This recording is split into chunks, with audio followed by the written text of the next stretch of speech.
here. Does this administration believe that the Taliban is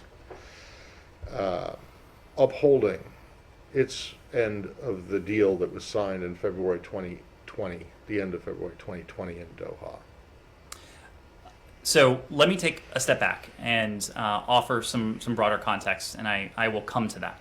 I take it you're coming at this question in light of the escalating violence and Taliban aggression. No, Okay. no reason at Okay. all. Okay. No. It just occurred to me out of thin air. So let me first comment on that, and then we'll come to it.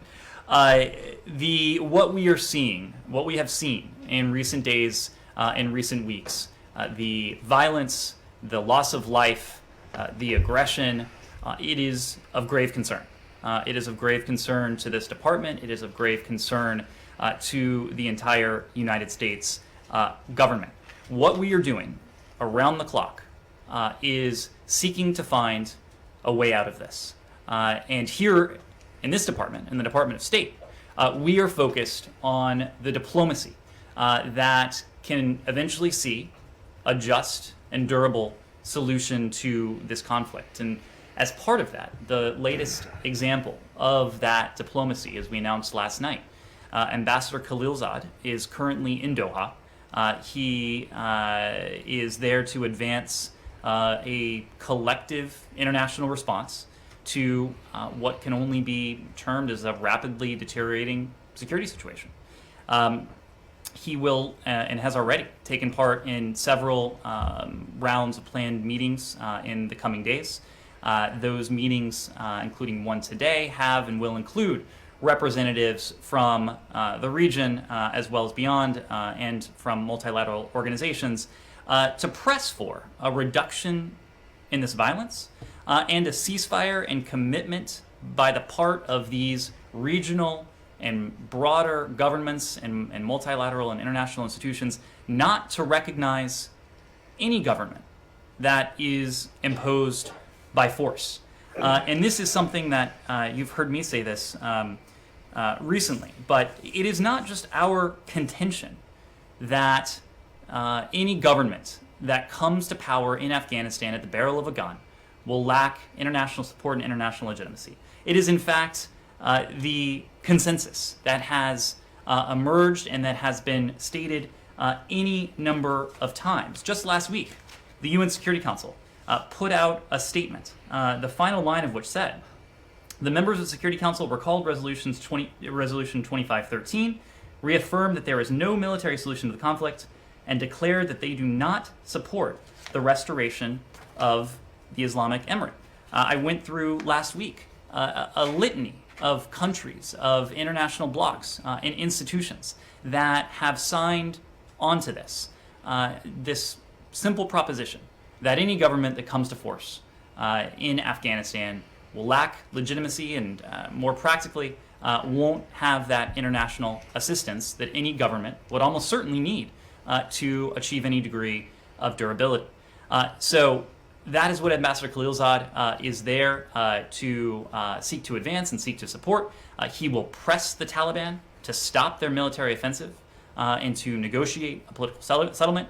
We, again, know that is the only path to stability, to development in Afghanistan. We also know the opposite is true, that if this violence continues, if the Taliban continues down this path, we are likely to see a prolonged, protracted period of violence, of instability, and that is not in anyone's interest. Certainly not in the interest of the people of Afghanistan, and not in the interests of what the Taliban seek. I guess, Now, coming back to your original question, the U.S. Taliban agreement, the application of it has been uneven.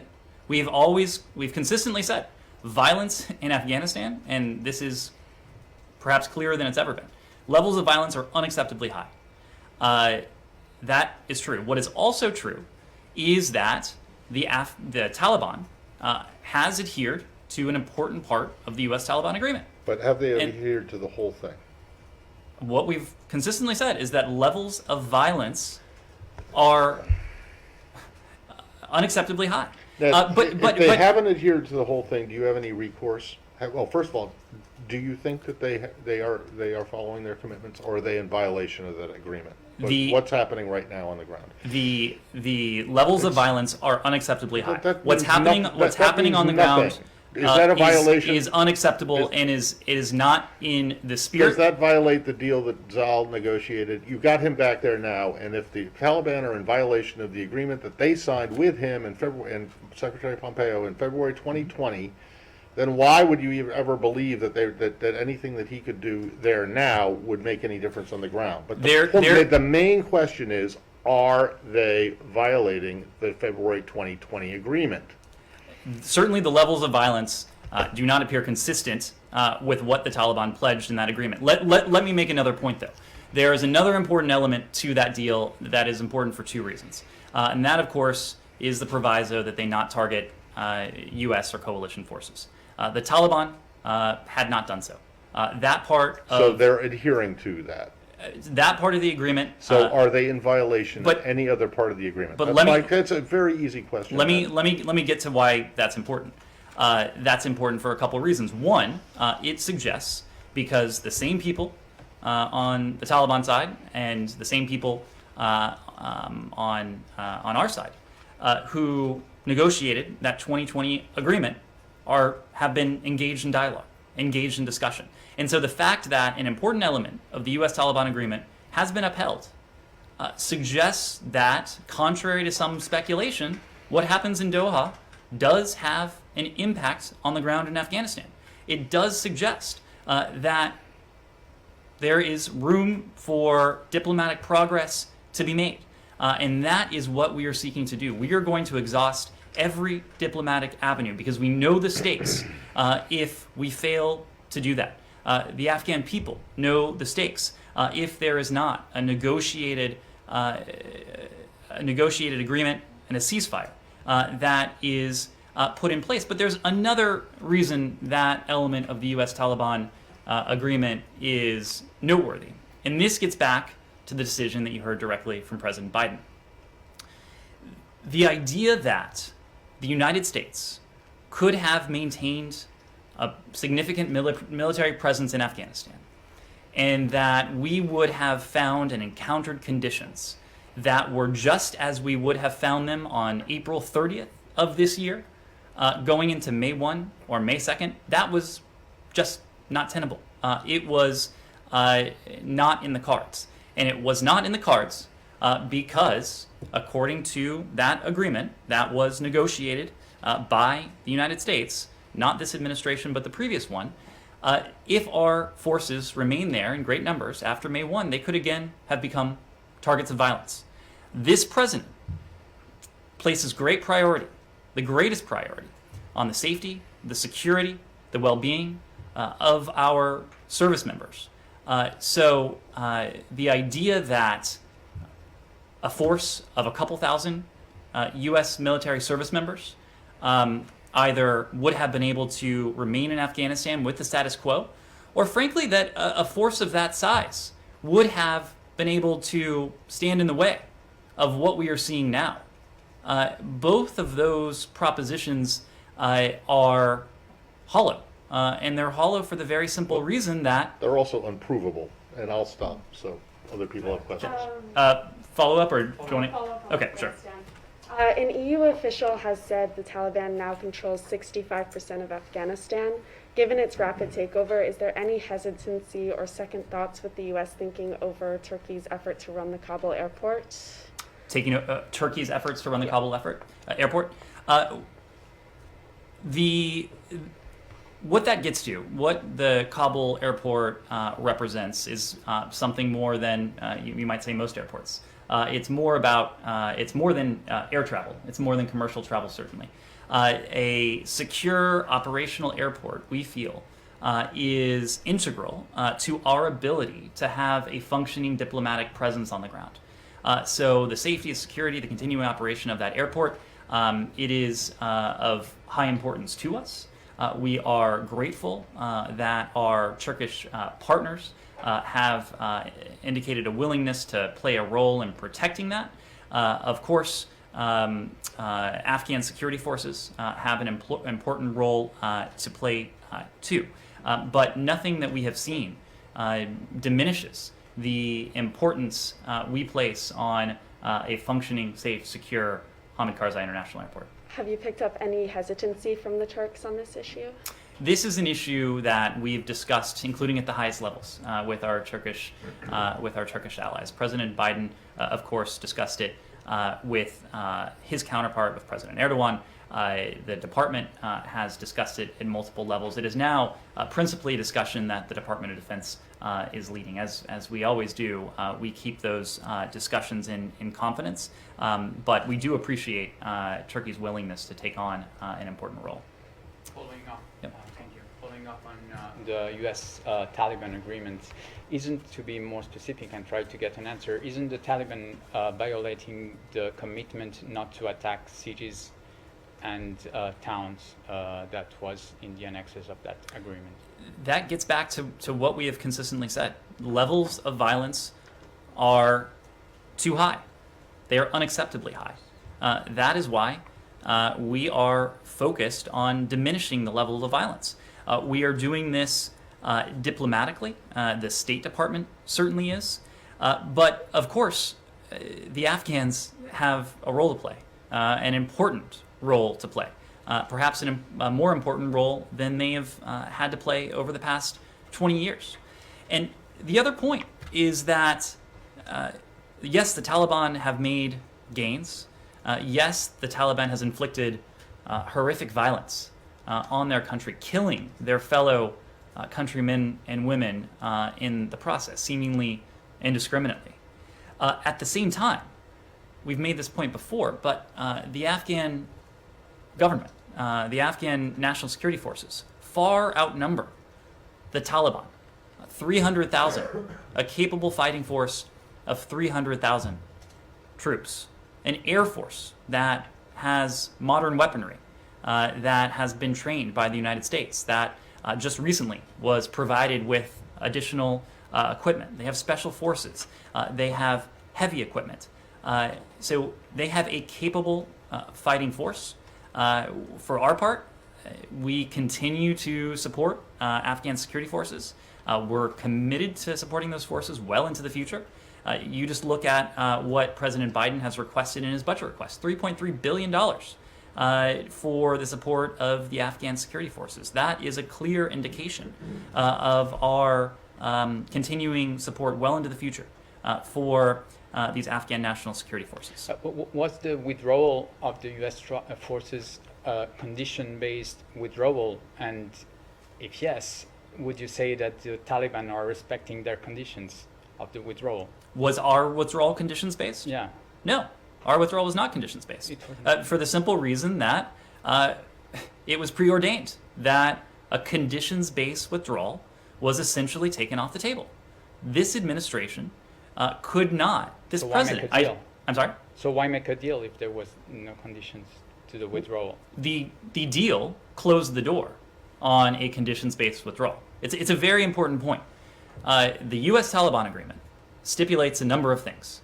Among those things that it stipulates is that on May 1st of this year, the United States was to withdraw its military forces. This was an agreement that was concluded in early 2020, a year before this administration came in.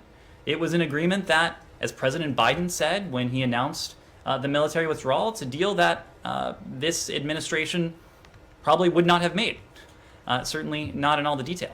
But it's a deal that we inherited.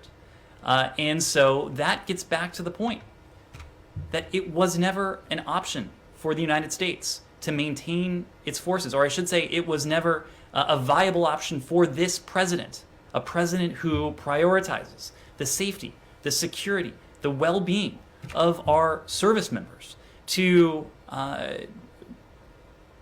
maintain forces there in significant numbers after May 1, knowing that the status quo would not stand after May 1. From April 30th to May 1st, our service members could have become once again targets of violence. And that is something that had not happened since the U.S. Taliban agreement. That was not a proposition this president, this administration was willing to accept.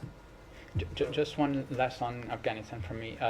you've been issuing the same warnings to the Taliban for the last several days and weeks. They haven't heard any of it. What makes you think that they will change their course now that they are gaining cities and capitals?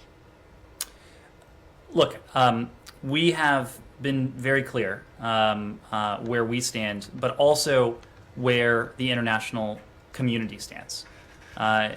You're seeing this reflected right now in Qatar, where the Qataris are hosting a series of meetings involving much of the region, much of the international community to discuss and to ultimately advance this diplomatic project.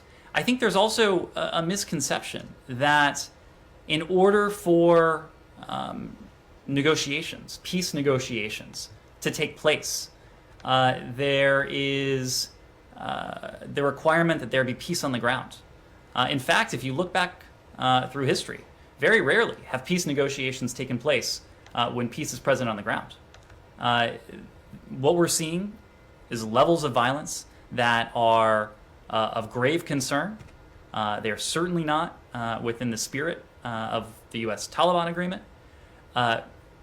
But we know that diplomacy is the only way that we are ever going to achieve a durable solution, and insofar as we are concerned, a just solution. And so we have made very clear that in order for us and for our allies and partners to be able to recognize any future government of Afghanistan and to provide assistance to it, it must emerge from a political settlement that meets 5 criteria. First, it must be inclusive. Second, it must respect the rights of all Afghans, including women and minorities. Third, it allows the Afghan people to have a say in choosing their leaders. Fourth, it must prevent Afghan soil from being used to threaten the United States and its allies and partners. And fifth and finally, it must respect its commitments in terms of international law and international humanitarian law. We've made these criteria very clear to the Taliban. President Ghani, Chairman Abdullah have accepted these criteria for their part. We have discussed these criteria with our allies and partners.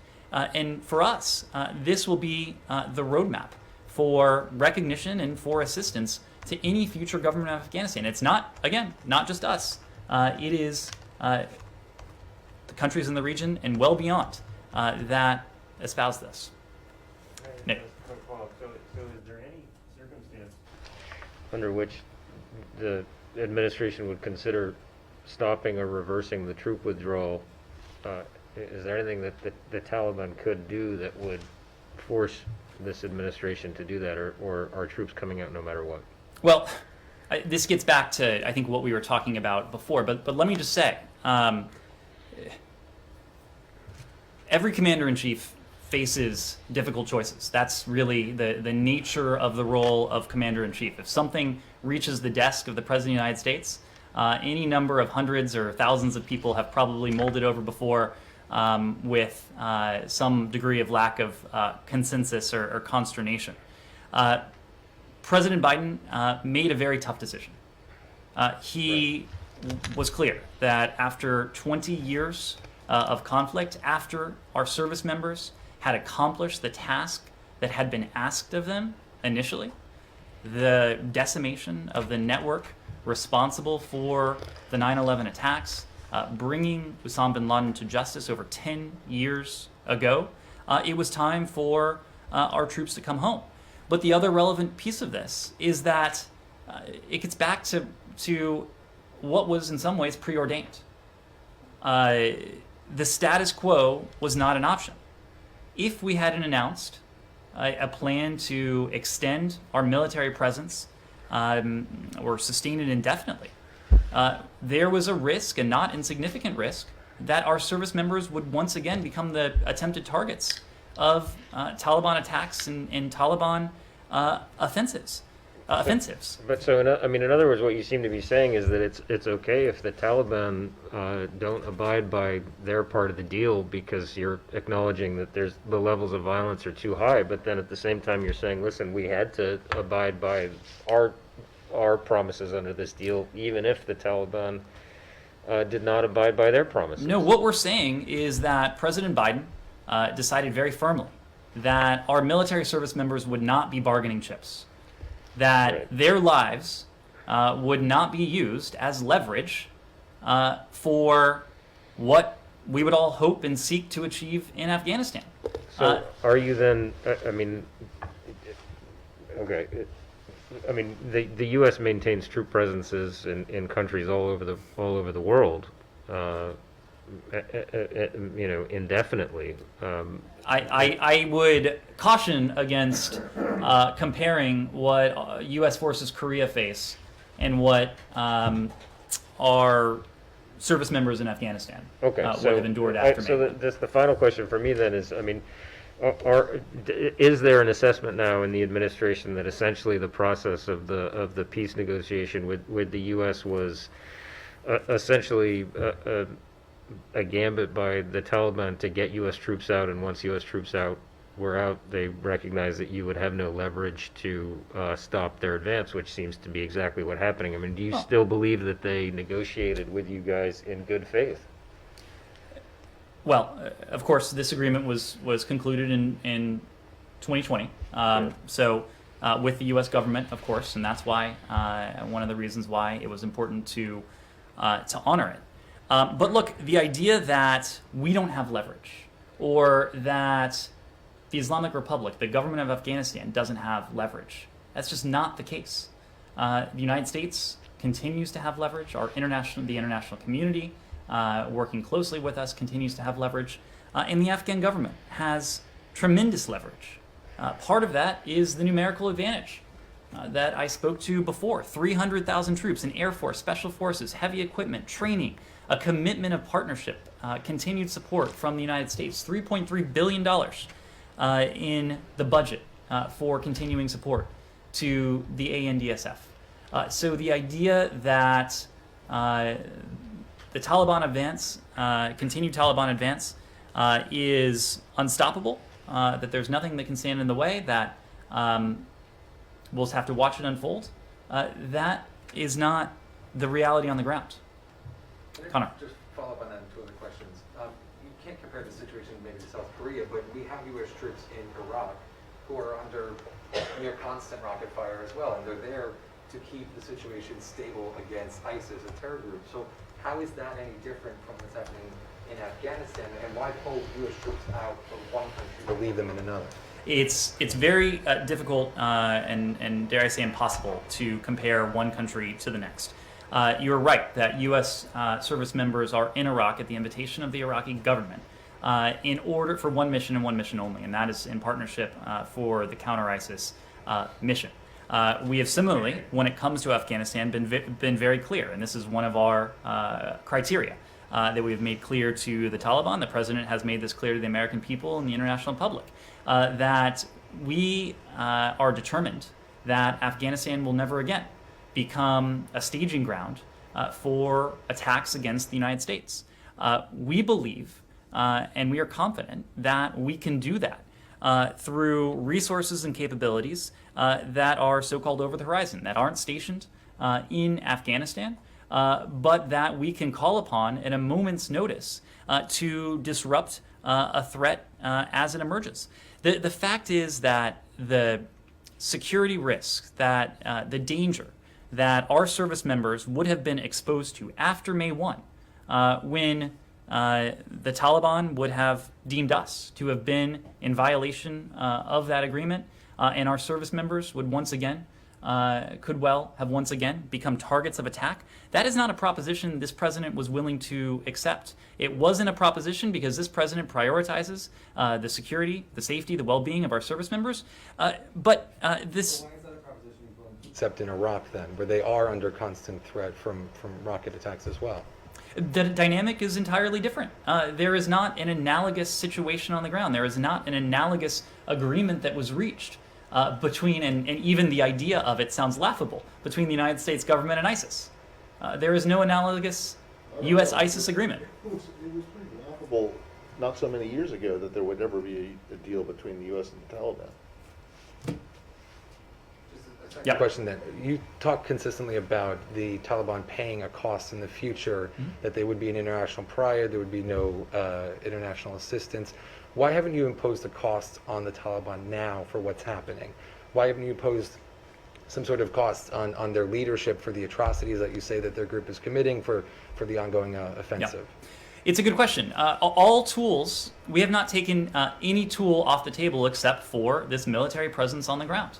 The Afghan government continues to have a capable and highly numerically superior fighting force. They are imposing costs. They have the potential to impose even greater costs on the Taliban. Of course, there are other tools at our disposal that fall short of reintroducing U.S. forces.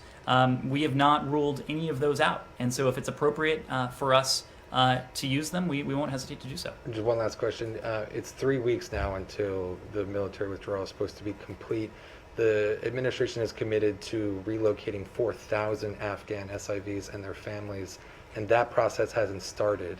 Do you realistically think, for the 4,000 who are going to third countries, do you realistically think that that is possible to complete within the next 3 weeks? What the president said is that relocation flights would begin by the end of last month, and they did for this first group of SIV applicants. And let me just give you an update on that because I know there's great interest in this. So far, as of today, 6 flights have landed in the United States. We have relocated almost 1,000 special immigrants and their family members as of August 10th. That number is in fact 995. So when we say almost, we mean almost. We are, of course, unable to preview upcoming flight schedules, but we expect to surpass that 1,000 number very shortly. To date, approximately 60% of the Afghan special immigrants who arrived at Fort Lee have departed Fort Lee to begin their new lives in the United States with assistance from the U.S. Refugee Admissions Program. Let me mention one other point because this will be important as to processing going forward. The State Department can now accept results of the so-called Fit to Fly medical exam that Afghan special immigrants participating in Operation Allies Refuge relocation flights must undergo for purposes of visa issuance.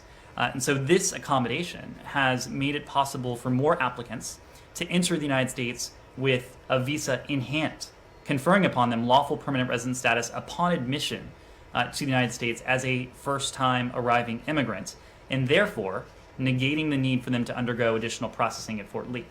So in other words, they are undergoing elements of this fit-to-fly medical exam in Afghanistan, in Kabul, before they board. And so that will expedite their processing upon arrival in the United States. Many, if not most, of these special immigrants can now go directly to the relocation agencies to begin their new lives here in the United States. Kylie. Just to follow up on that, so it's 995 SIVs and their family members. That's so right. How many SIVs, single applicants? Do you know that? I don't have that number, but 995 is the aggregate. That includes Okay. the principal applicants and dependents. And do you have any updates on flights to third countries or U.S. locations overseas? Well, this is something. So just to distinguish what we're talking about, these so far 995 of the total 1,000 principal applicants, or approximately 4,000 within the group that had completed the security vetting, they are coming directly to the United States. There is a second larger group that has not completed. There's completed the chief of mission stage, but not the security vet, and so. As the president announced, they will be going to third countries. We have engaged a number of third countries. We're continuing to have discussions with a number of our partners. Don't have any details to share at this time, but as soon as we do, we will. And then I just have one question. So we reported today that there are some active discussions underway about a further drawdown from the U.S. Embassy in Kabul. And I understand it's not going to be a major drawdown, but potentially, a small drawdown is under consideration. And one thing that the department said is that the embassy in Kabul continues to pursue its full agenda of issues. And I'm just wondering, given everything that is unfolding on the ground there, with the Taliban violence and gains, how the diplomacy and how the work that the embassy actually does on the ground has been impacted. Well, it's a very good question. Let me first talk about the staffing and security piece of this. As you know, in April, Embassy Kabul went on ordered departure status. That was in late April, April 27th, I believe it was. So our posture has not changed since then. What we have been doing, as we do for every diplomatic post in a challenging security environment, is to evaluate threats daily and to determine what the staffing posture that is in the best interests for those serving at the embassy and how we might be able to continue to keep them safe. And so, of course, we do want to minimize the number of employees in Afghanistan whose functions can be performed elsewhere. And we spoke about this in the context of the SIV process. Instead of completing the chief of mission stage, having that processing done from Kabul, we've been able to do that from Washington, for example, or the Washington, D.C. Area. So that's what we're looking at. The point in all of this is that we intend for our partnership with the Afghan people to be enduring. In order for that to be the case, it's important to have a diplomatic relationship and a diplomatic presence on the ground to do those functions that can't be performed elsewhere. And there are a number of functions. The political element, the consular element, that is important for that face-to-face diplomacy to take place under the auspices of our embassy. So everything that you would like to do on the ground, you're able to do on the ground? Obviously, it is a challenging security environment, and were we confident, were we comfortable having a larger staffing presence there, we would. But we are evaluating the threat environment on a daily basis. The embassy is in regular contact with Washington, with the most senior people in this building, who in turn are in regular contact with our colleagues at the NSC and the White House on this dynamic. But for right now, we have been able to continue those core activities that are important for us to conduct on the ground. Yes?